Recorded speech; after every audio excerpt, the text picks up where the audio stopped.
ভেনেজুয়েলায় ক্ষমতা পরিবর্তনের পর দেশটির তেল খাতকে বড় ব্যবসায়িক পরিসরে সাজানোর পদক্ষেপ নেন মার্কিন প্রেসিডেন্ট ডোনাল্ড ট্রাম্প।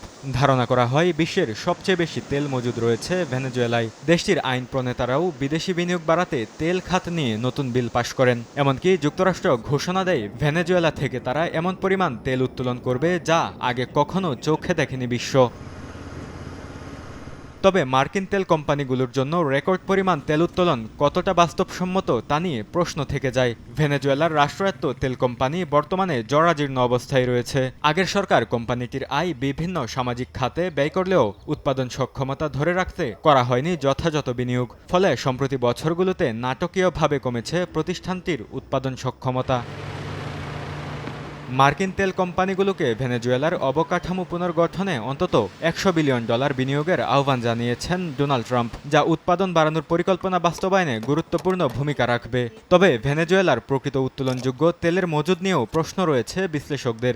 এছাড়া ভেনেজুয়েলার তেল সৌদি তেলের তুলনায় নিম্নমানের।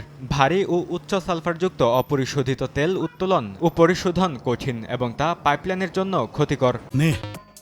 দুই বেলা খাবি ফ্যান্টাস্টিক নিমক হালাল সল্টেড বিস্কুট।